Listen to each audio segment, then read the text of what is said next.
Quake deaths pass 23,000 and hope for rescue starts to fade. Turkey's first mosque heavily destroyed. Infrastructure to blame for high Syria death toll. Black History Month shows talking about race in schools is difficult. Missouri votes against banning children from carrying guns. Souq from Life of Prophet Muhammad, peace be upon him, located in Makkah.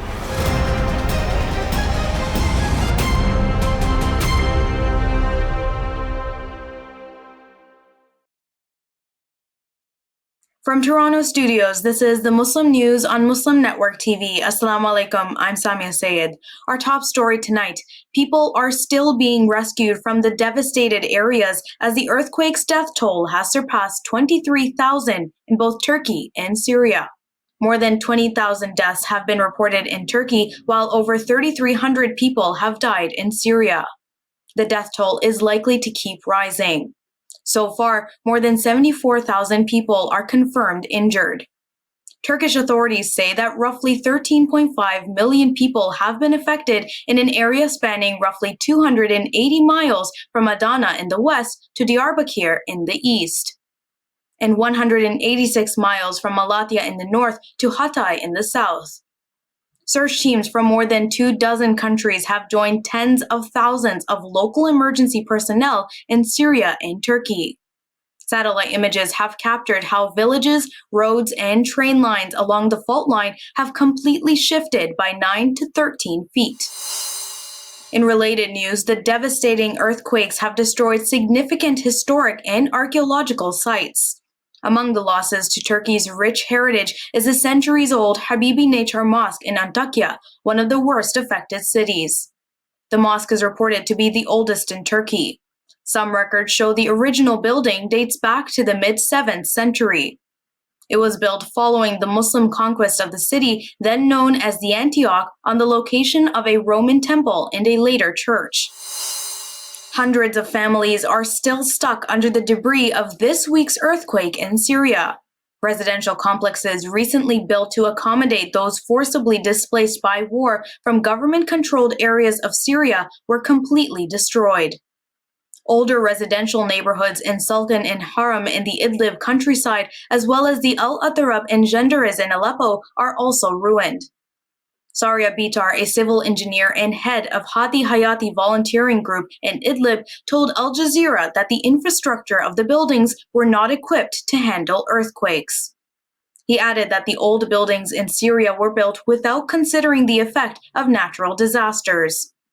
The quick collapse of buildings in the Idlib and Aleppo countrysides is due to the violent attacks these cities have suffered, Bitar said. Bitar said another reason for the collapse of buildings in the northwestern Syria has been the absence of technical and engineering regulations. The U.S. Agency for International Development said Thursday that it is providing $85 million in urgent humanitarian aid to Turkey and Syria after the deadly earthquakes. USAID is providing emergency food and shelter, winter supplies, critical healthcare services, safe drinking water, and hygiene and sanitation aid. U.S. efforts to assist in the wake of the earthquakes include providing disaster experts, search and rescue teams, and canines. The U.S. has also eased sanctions on Syria to facilitate relief supplies. The Council on American Islamic Relations, or CAIR, urged Americans and the Biden administration to increase support for those aiding victims of Monday's powerful earthquakes in Turkey and Syria. Nihad Awad, CAIR's executive director, urged helping those affected by the quakes through donations and volunteering. He also encouraged Muslim religious leaders to devote Friday sermons this week to urging the community to stand with quake victims in Turkey and Syria. On Wednesday, CAIR representatives met with Turkey's ambassador to the U.S., Hassan Murat Merjan, to express condolences for earthquake victims. Former U.S. Vice President Mike Pence has been subpoenaed by special counsel investigating Donald Trump and his role in the January 6, 2021 Capitol riot, CNN reports. Special counsel Jack Smith's office is seeking documents and testimony related to the January 6 incident, the source said. They want Pence to testify about his interactions with Trump leading up to the 2020 election and the day of the attack on the U.S. Capitol. Pence is considered an important witness.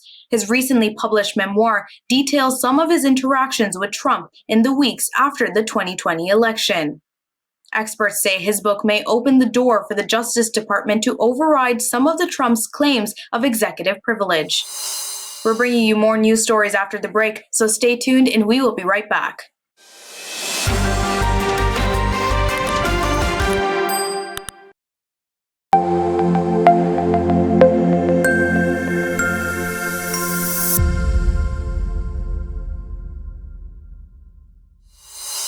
Welcome back.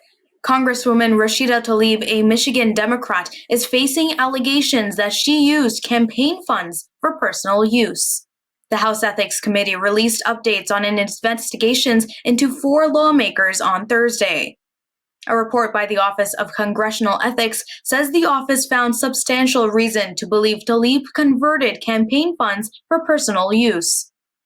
Tlaib told CNN that the matter involved salary she earned under a Federal Election Commission rule that allows non-incumbent candidates to receive a salary for their campaign to make up for lost income while running for office. The other 3 lawmakers under investigation are Florida Democratic Representative Alcee Hastings, who faces a probe into the alleged relationship with a staffer. There is also Republican Congressman Bill Huizenga of Michigan and Ross Spano of Florida, who face allegations of campaign finance violations. The Republican-led Missouri State House on Wednesday voted against banning minors from openly carrying firearms on public land without adult supervision. The proposal failed by a 104 to 39 vote. Only 1 Republican voted in support. Democrat Donna Behringer said police in her district asked for the change to stop 14-year-olds walking down St. Louis streets carrying AR-15s. In 2017, Missouri lawmakers repealed concealed carry requirements in most situations. The latest proposal was part of an hours-long debate on the best way to fight crime. Republican Lane Roberts, a former Joplin, Missouri police chief and state public safety director, initially included restrictions on children possessing guns in a broader crime bill. The House initially voted to give approval, but members of a House committee led by Roberts stripped the provision on guns last week. Republicans called the effort an unnecessary infringement on gun rights. Other provisions in the proposed legislation would allow the governor to appoint a special prosecutor in counties with high crime rates. Black History Month is a time that honors the achievements of Black people in American history. The month is also used to highlight restrictive laws that make it harder for teachers to talk about race in schools. Liberal lawmakers nationwide have criticized these laws as efforts to placate white conservatives who seek to gloss over the country's dark past. Some white parents have demanded local school boards pare back discussions on race because they don't want their children to feel bad. At least 42 states have passed or introduced legislation containing restrictions on talking about race, Education Week reports. The restrictions affect teachers from kindergarten all the way through college. Patrick Wood Crucius, a Texas man indicted in a 2019 mass shooting in a Walmart, has pleaded guilty to 90 federal hate crime and firearm violations. The U.S. Department of Justice announced the plea agreement Wednesday. On August 3, 2019, Crucius killed 23 people and injured 22 in El Paso. According to the indictment, prosecutors laid out significant evidence that Crucius targeted individuals of perceived Hispanic origin. He traveled overnight to a predominantly Hispanic area with a semi-automatic rifle and 1,000 rounds of ammunition. Crucius also uploaded a white nationalist manifesto to the internet right before the shooting took place. He drafted the document titled The Inconvenient Truth, stating in the document that this attack is a response to the Hispanic invasion of Texas. Federal prosecutors declined to seek the death penalty against Crucius. He faces 90 consecutive life sentences, 1 for each count. Crucius pleaded guilty to 45 counts of federal hate crimes in violation of the Matthew Shepard and James Byrd Jr. Hate Crimes Prevention Act. The act criminalizes willfully causing or attempting to cause bodily injury with fire, firearm, or other dangerous weapon because of the actual or perceived race, color, religion, national origin of any person. Crucius also pleaded guilty to 23 counts of using a firearm during an act of violence resulting in death and 22 counts of using a firearm in relation to a crime of violence. A white Colorado City councilman is rebuffing calls to resign for using racial and religious stereotypes in videos promoting his sports bar. Steve Sundberg posted the videos on Facebook portraying stereotypes of Muslim, Latino, Black, and Asian people. They were posted in 2020 on the Facebook page of Legends of Aurora Sports Grill, but caught the attention of leaders and advocacy groups only in December. In one video, he is wearing traditional Muslim clothing and a turban while sitting on a prayer mat, reading reviews of his restaurant aloud in a Middle Eastern accent. He said they were an attempt at humor during the darkest days of the pandemic. Sundberg has since apologized and removed the videos, but he continues to face criticism and outrage from constituents, other council members, and elected statewide leaders. Sundberg has made more than a dozen videos before he was elected in 2021. Saudi scientists have found the site of an ancient Souq in the Makkah region. It is believed to have served as one of the most important Arab markets during the pre-Islamic and early Islamic eras. The Souq Habasha site was discovered in cooperation with the King Abdulaziz Foundation for Research and Archives, the Ministry of Culture, and its Heritage Commission. Souq Habasha was an ancient seasonal Arab market and one of the largest in the Tihama region of the west of the Arabian Peninsula. It was held every year for 8 days, starting on the first day of Rajab in the Islamic calendar. It was held annually until the year 813. Fahd al-Samari, Secretary General of the Foundation and head of the Scientific Committee of Souq Habasha, said the market will be an ancient historical and cultural asset for the kingdom. The department has also documented the famed Okaz market and some sites from the Prophet Muhammad, peace be upon him's biography in the kingdom. Coming up after the break is our in-depth analysis segment, so stay tuned and we will be right back.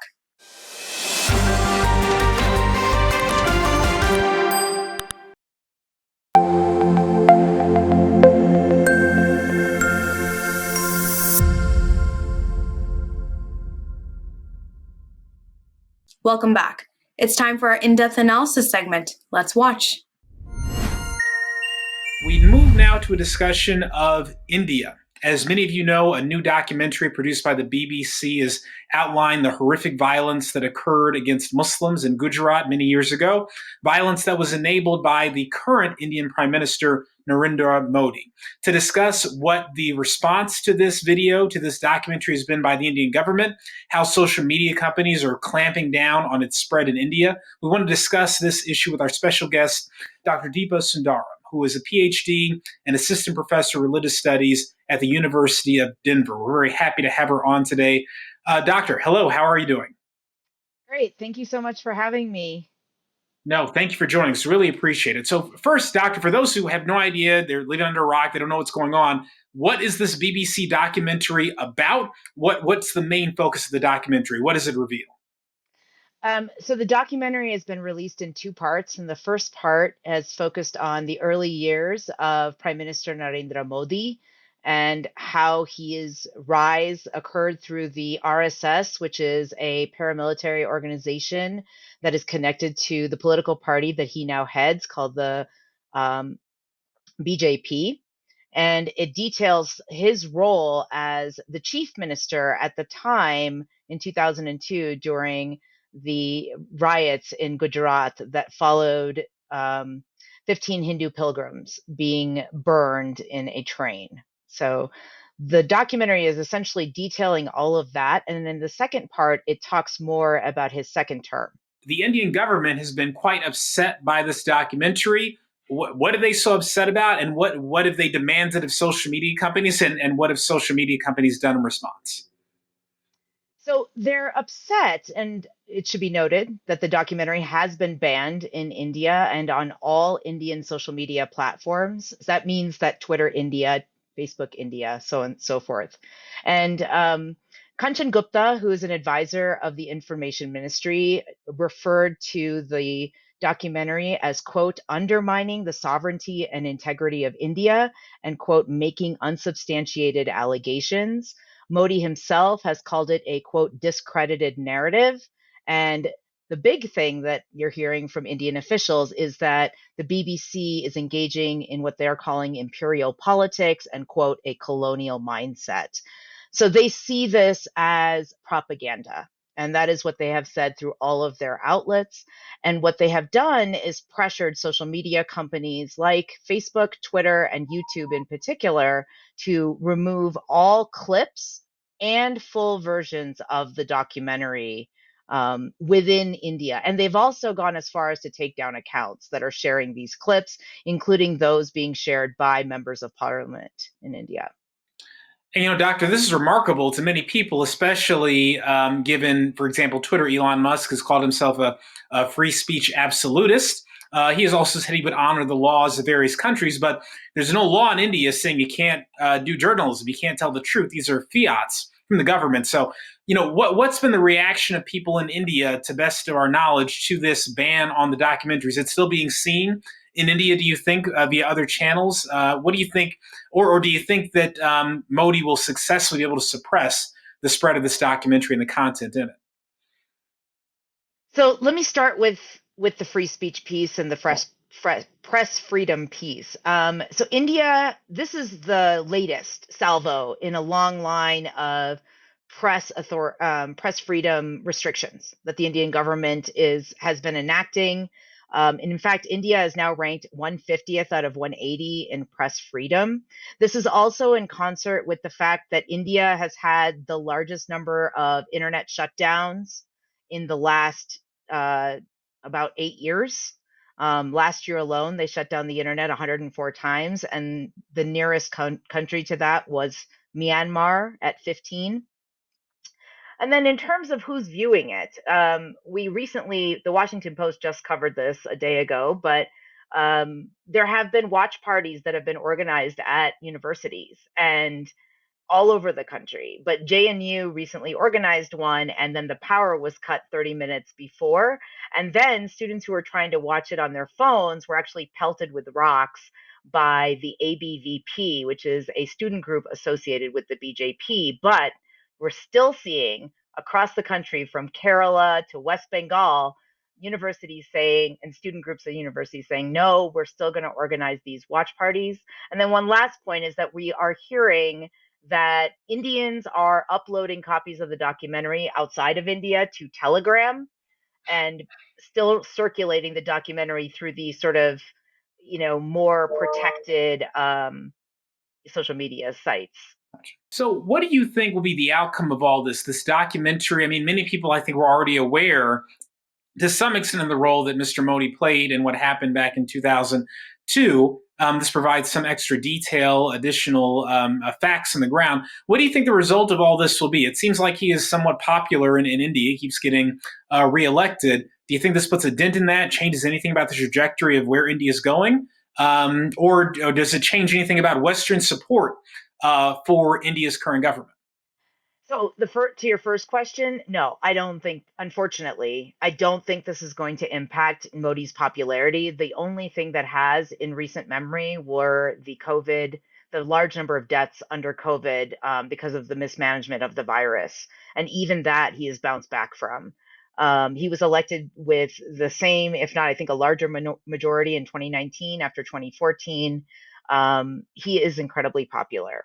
And I don't think this is going to impact that. But to your other question about the West, I do think that this is starting to go along with other information that has been recently released. And that is, in particular, the US CAIR report, which is the US Council on International Religious Freedom. In November 22nd, 2022, they released a report calling India's sort of discrimination against religious minorities alarming. And we're hearing these things from government agencies, but I think this documentary is going to bring this home to a lot of regular people. And I also think it's important that Western media, and I'm not talking about like smaller outlets, but Washington Post, NPR, the New York Times have all covered the censorship of this documentary, not so much the documentary itself, which is actually, I think, making the issue of what's happening in India and the growing authoritarianism in the so-called world's largest democracy coming to the fore in a way that I don't think the literacy of what's happening has been here, and it's not been covered by the media. So there is a chance that I think Western pressure might be increasing on Modi to moderate his policies after the screening of this documentary. That's very interesting, Professor, because I think, we've seen in recent years just video footage of horrific acts of violence committed against individual Muslims in particular, but not only Muslims in India. But it doesn't really get a lot of attention in the mainstream. It's not condemned the way the violence in Myanmar or even the Chinese treatment of Uyghurs is in the media. Do you think that given Mr. Modi's commitment to this ideology of the RSS and the BJP, in the long term, do you think he might restrain or pull back or rein in some of these violent actors to avoid a repeat of what happened in 2002 and consequences for him? Or, what do you think is the future of India with him at the helm? Where is this going? I wish I had better news about this. I don't think that he's going to moderate. I think that he sees a lot of value, as is noted in his own interview in the documentary, where he claims his only mistake during the riots was that he didn't understand the media. And I think that's actually a very telling comment, because since he was elected as prime minister, he does not do press conferences at all. And he's very careful about what kind of media interacts with him and what kind of media represents his government. And that increasing restriction on media is going to continue. And on the other side of this, I think his policies, and he ran on a platform of creating a Hindu Rashtra or Hindu rule in India, is rather popular. Unfortunately, that kind of populist Hindu nationalism has only grown in India. And I think we're looking at, hopefully not, but we're looking at a potential for a serious violent event against Muslims in the near future. I know that's been the great fear, this issue of global Islamophobia impacting so many countries, from Myanmar to China to India, and European countries, France and Sweden and elsewhere. But I think there's been great fear about the potential for genocide. And you've even seen actors in India openly calling for some genocidal behavior against the Muslim minority there. Mr. Modi, I think, has been much more careful in his words since taking office. So, what do you think the United States and other nations outside of the region can or should be doing to try to prevent this outcome from? I think that Biden should be using his bully pulpit to pressure India as a ally, right, in the region. We have always seen India as a democracy in a region that is somewhat unstable. The Asia Pacific region in particular is at risk right now, not just from India, but from a number of other geopolitical actors, including Myanmar, China, right? And of course, we have North Korea there and a number of other countries that are in crisis. And I think that Biden has the opportunity here to pressure Modi. And I think it's important for Biden to call this out, because this isn't just violence against Muslims. It's violence against all religious minorities. There is caste violence. And more importantly, the violence against Kashmiris in Indian occupied Kashmir has been going on for decades, and it's only gotten worse. And it is coming to a head after the internet shutdowns there and the kind of military takeover that we've seen. And we don't see, other than Kamala Harris's comments on Kashmir before she was elected, we haven't seen any real action from Biden. Rather, I think we've seen a lot of equivocation. But we have an opportunity to pressure India because they need us. And I think that's what I'd like to see. And I'd like to see that coming from the European countries as well, particularly the UK. But I'm not necessarily confident, given the conversations that took place in Parliament when Rishi Sunak sort of equivocated on the documentary when asked about it by a Labour MP, and saying, shouldn't we have known about, this? Shouldn't we be doing something? And he was like, well, I don't know if it's that bad. So I'm not so confident it will happen, but this is precisely what needs to happen, and the evidence is there. Yeah. Well, we will see what happens, God willing. As you said, I'm not exactly holding my breath that certain world leaders will do the right thing on this, but the BBC documentary, it's very hard to ignore. Yes. And so, I think it gives another tool in the hands of activists who want to make sure something like that does not happen again, especially on a large scale in India. So, Professor, I want to thank you so much for joining us and sharing your insight. We really appreciate it. And we look forward to having you back in the future to discuss this further, hopefully with some positive news, God willing. Thank you so much for having me. I really appreciate it. That's all from our Toronto studios tonight. Thank you for tuning in. You can find previous episodes and more on our YouTube or Facebook. For more content, keep watching Muslim Network TV or visit muslimnetwork.tv. Assalamu alaikum and good night.